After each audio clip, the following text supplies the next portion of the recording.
What is up, internet? What is up, girls and boys? I am Bianca, and welcome to another Story of Seasons Pioneers of Olive Town video. For today, I'm bringing you guys and gals another video guide, and this time, it's all about Lovett's cooking challenge.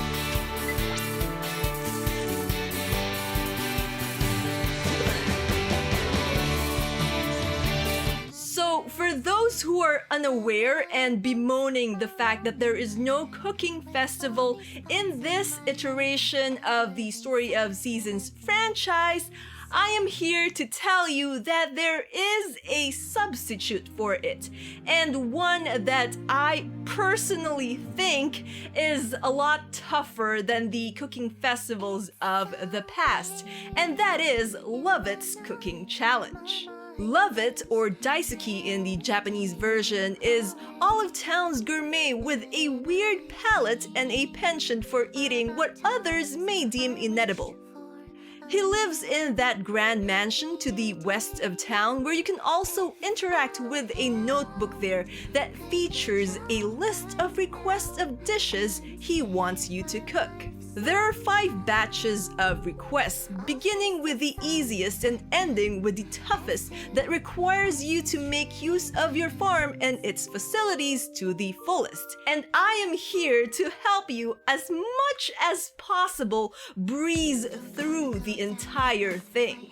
But before we get to the actual challenges themselves, I'd like to share a couple of things that you must do to prepare for this grueling undertaking. First up, although the initial set of challenges are cakewalk, especially if you do them in a particular order, the latter ones require your culinary creations to be at a certain quality. For Story of Seasons Pioneers of Olive Town's cooking mechanic, there are 11 quality ranks depicted by the stars that appear after cooking, with the lowest being a 1-star dish and the highest being the top quality 10 rainbow star dishes. One thing I have gathered from repeatedly cooking dishes of the same kind in this game is, although the quality of the ingredient you use determine how many stars your dishes get, when it comes to the rainbow star dishes, even if all your ingredients for a particular dish is of the highest quality, it will not immediately lock you into creating a 10 rainbow star dish. The same is true even when adding a topping to your dish. It will still be completely random, and so you have to make sure that you have an excess of ingredients when trying to cook that particular dish, especially when you've reached the 5th level of Lovett's challenge, where a majority of the dishes required are of the 10-star rainbow quality. Speaking of quality, I would suggest prior to starting the challenge that you have already unlocked all 4 secret gardens and, if possible, the greenhouse/hydroculture plants as well. This would ensure that you don't have to worry about waiting for a particular season in order to plant and harvest a particular vegetable or fruit. Note that while the hydroculture plant will allow you to plant and harvest vegetables and fruits of any season, it will not let you plant fruit trees, something that you can do in the 4 gardens.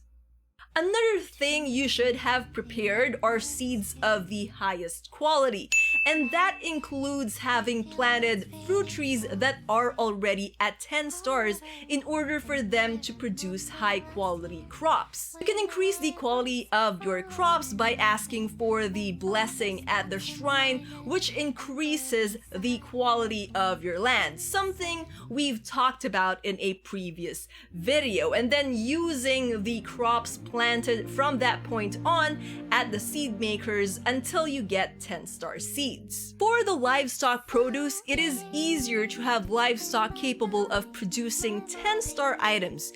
You can increase the quality of the items they produce by breeding them. It will also be helpful to have your house already upgraded in order to make use of the refrigerator storage for your ingredients. Although you can also use storage boxes for those, or you can just leave the crops as they are until you are about to use them, which is something you can do if you have the hydroculture plant and the gardens unlocked. For a full in-depth list on what you will need, the recipes and the ingredients, as well as how to get them, I've prepared a downloadable PDF guide for you all to follow. Lastly, most of the recipes you need for completing the challenges are unlocked based on your cooking skill progression, but there are a handful of them that requires you to get to level 5 cooking in order to learn the recipes from the food that you eat. And in order to complete the entire challenge, you will need to have reached level 10, where the majority of the final batch's recipes can be learned. Here's a quick tip. The quickest way I have found of leveling up your cooking skill is to cook new dishes. Now, compared to cooking ones you've already done so before, cooking dishes for the first time gives you more experience. Be mindful, however, that as of the time of this recording, cooking still eats up 30 minutes of your in-game time. So if you're planning to go on a cooking marathon, make sure that you have set aside ample amounts of time to do so. Anyways, with those things out of the way, let's get started with the first batch of Lovett's cooking challenge.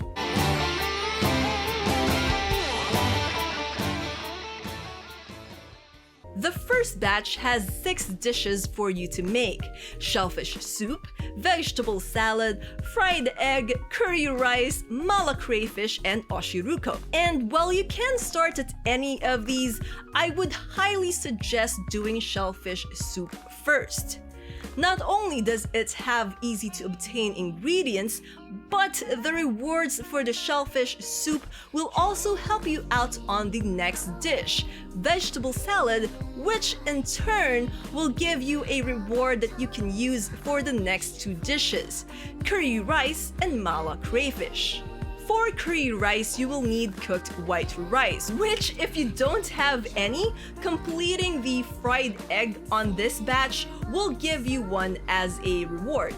As for the mala crayfish, you will have to get a crayfish. As for where you can get the crayfish, you can use my complete museum guide or the downloadable PDF checklist file that came along with that video to find out where you can get one.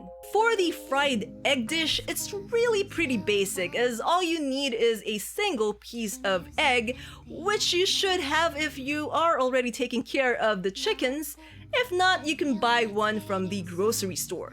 As for the final dish in this batch, the oshiruko, the most notable ingredient you will need for this dish is sugar, which you can only get by using a sugar cane on a seasoning maker, something you will have to craft for yourself.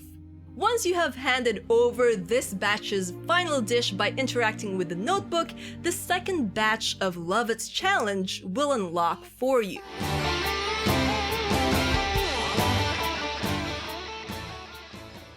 The second batch is just as straightforward as the first, and it's quite easy if you know which ones to go for first. Note, however, that we now have quality requirements at this point, and with the second batch, Lovett requires that you hand over dishes with a 2-star quality. For the second batch, we're starting off with the mixed salad for the condiment maker reward. You will need 1 veggie, a wild plant, and a shimeji mushroom in order to make this dish. This should be followed by coffee, considering the sole ingredient you will need has already been given to you as a reward for handing over the mala crayfish dish from the first batch. Next, hot and sour soup.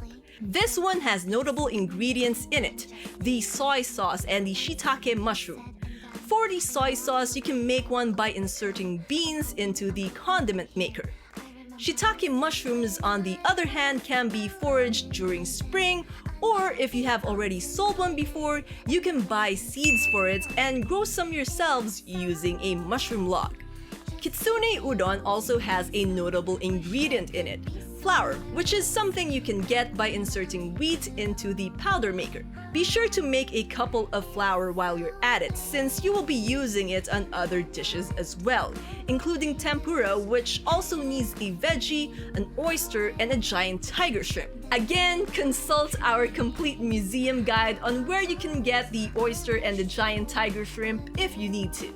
Last but not the least, for the second batch is the honey yogurt. For this one, you will need to have repaired the beehives in your farm and have planted flowers in order to make some honey by inserting those flowers into the beehives and then using the honey maker soon after. Yogurt, the other ingredient for this dish, will require you to have a yogurt maker and milk. Turning over these dishes will unlock the next batch of challenges, which is now a bit harder and more interesting than the previous two.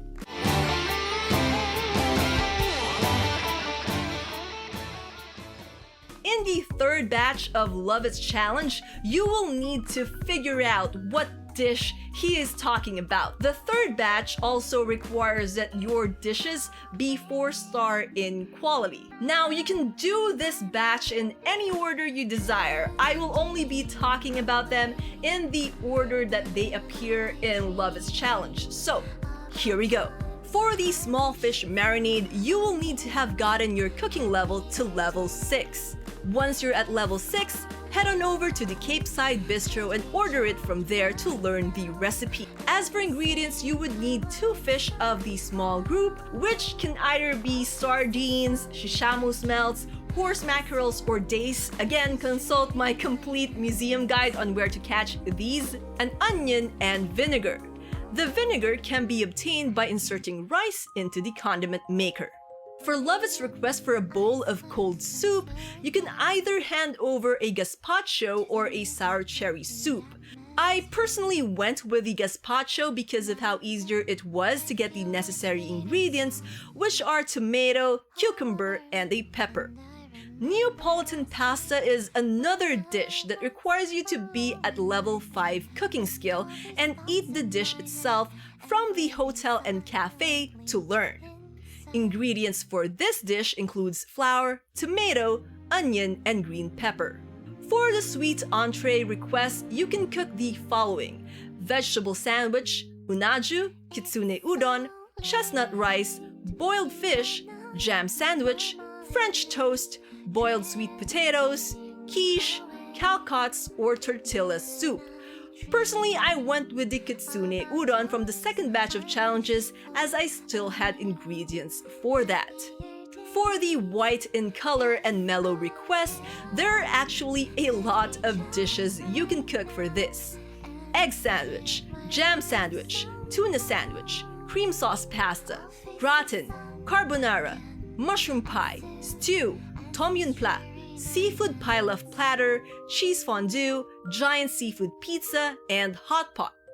Personally, I went with the egg sandwich, which is the easiest of the bunch as you only need bread, which you need to cook using flour, and an egg.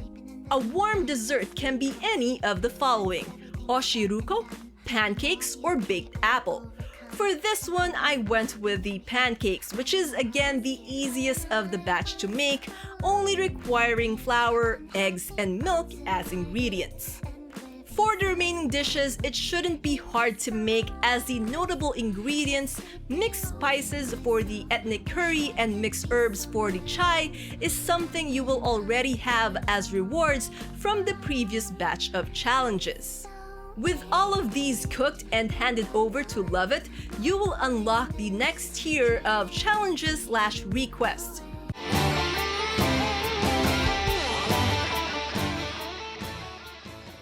For the fourth batch, dishes should be made in the quality prescribed by Lovett, which can either be a 6-star or an 8. Again, let's go over this in the order that they appear in the list. Salty, spicy, and sour. The dish you can submit for this one can either be a yummun sen or a spinach salad. I went with yummu sen for this one since I didn't have the ingredients for the spinach salad at the time. For the yummun sen, you would need a whiskered velvet shrimp, a squid, an onion, and a cucumber. Note that this dish needs to be at 6 stars or higher. Onion soup, another dish that should be delivered with 6 or higher quality. Ingredients for this include onion, butter, cheese, and a trumpet mushroom. You will need milk and the butter maker and the cheese makers in order to get butter and cheese respectively. For fried tuna cutlets, you will need to have your cooking level at level 8 in order to unlock its recipe. Once unlocked, you will need bread, egg, olive oil, and tuna to make it. For olive oil, simply use the condiment maker with an olive. Again, this should be delivered with a quality of 6 stars or higher. Matsutake rice is another dish that requires a specific cooking level to unlock. In this case, it's a cooking level 9 recipe. Ingredients for this dish includes a bamboo shoot, which you can forage in your farm or obtain from the Journey Sprite at the Earth Sprite Village, cooked white rice, and a matsutake mushroom.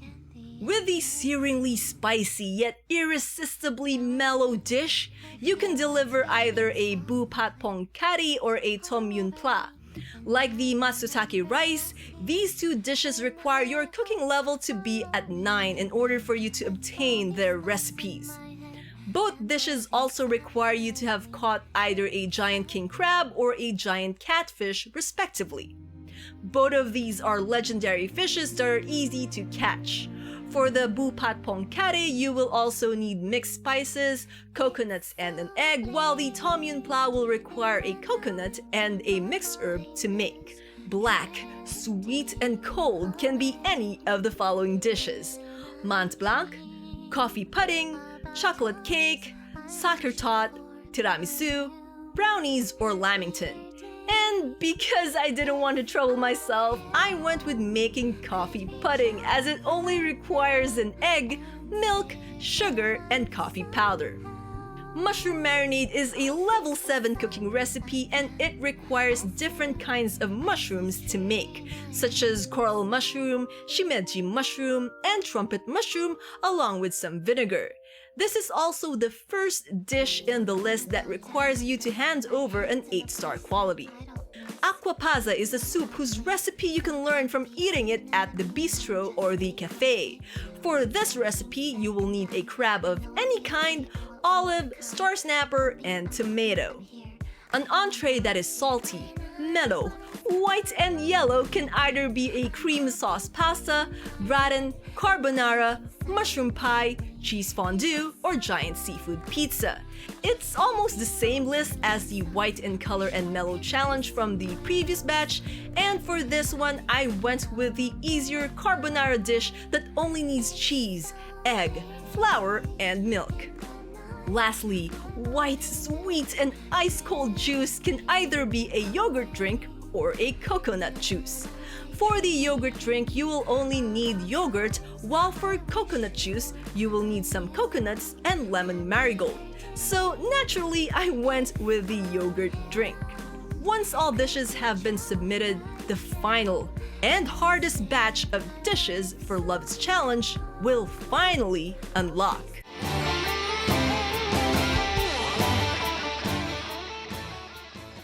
This final batch will require that you only use the best ingredients, meaning level 10.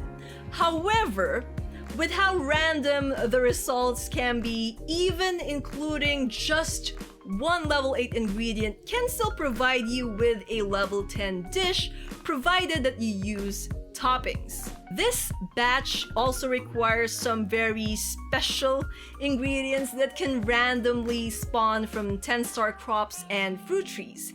If you see giant or golden crops and fruits as requirements, then you will need to plant 10-star seeds of those crops or the corresponding fruit tree. Having said that, this batch has requirements of 10 stars and 10 rainbow star quality dishes. So, tighten up your aprons and let's get through this list one by one.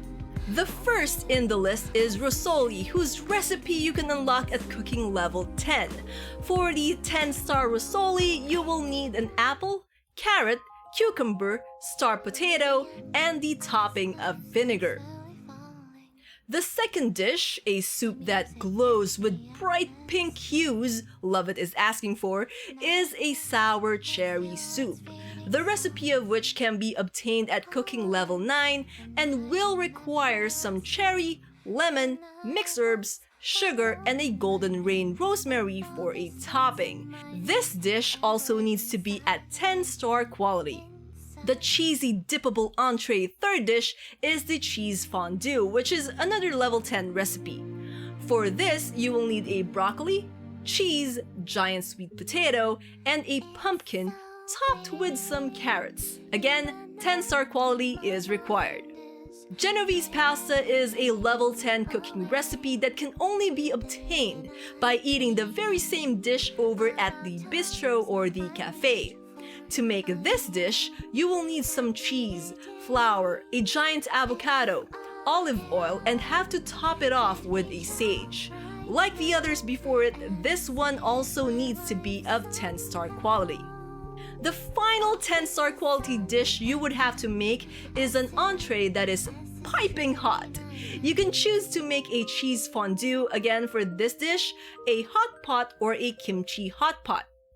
I personally went with the hot pot since I got a giant leek before a golden napa cabbage, which is needed for the kimchi hot pot, along with bok choy, chili pepper, onion, and matsutake mushroom. So if you're like me and you want to make the hot pot, just grab yourself some burdock, cabbage, matsutake, and shiitake mushrooms along with that giant leek and you're good to go. Now, from this point onwards, all the dishes needed here are of the rainbow star quality. Again, based from my own personal playthroughs, getting rainbow star dishes are pretty random, but you need to use level 10 ingredients for them. Freshness bears little importance in this, again, based from my trials and test runs. If you don't want to use up too much of your ingredients, you can try save scumming, saving prior to cooking and reloading if you don't get your desired quality. It does take time and it can get quite boring if you do go down that route, however. Anyways, for panna cotta, you need to learn the recipe by eating the food at the bistro or the cafe once you're on cooking level 10. You also need a golden rain rosemary, some milk, orange, and a royal jelly, which you can obtain by using a hellebore on the beehives and using the royal hive on the honeymaker, and using a cocoa powder for the topping. Kimchi can be made using bok choy, chili pepper, napa cabbage, turnip, and some sugar for toppings. The warm, sour, yellow soup Lovett is talking about is a lemon soup.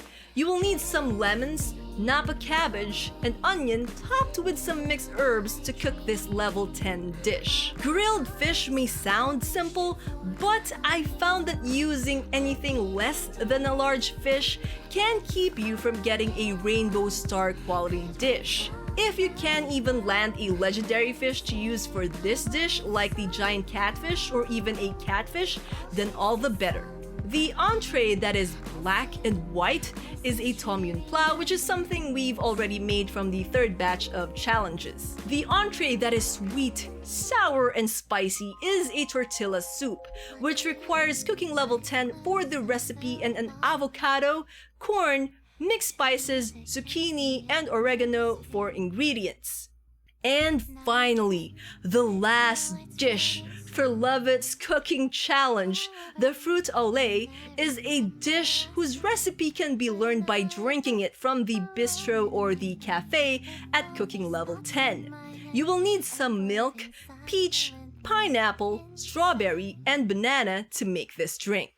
Once you've made all those dishes and submitted all of them, no other challenges from Lovett will be issued. Lovett will also come visit you the next day to give you your hard-earned reward, which is the final recipe, the onigiri, and his affection. Sort of. You get a very, very small bump of it and nothing else. I know, it's not much of a reward for doing all of these challenges, but the other things you do get for each dish can be useful, you know, if you haven't crafted them already yourself.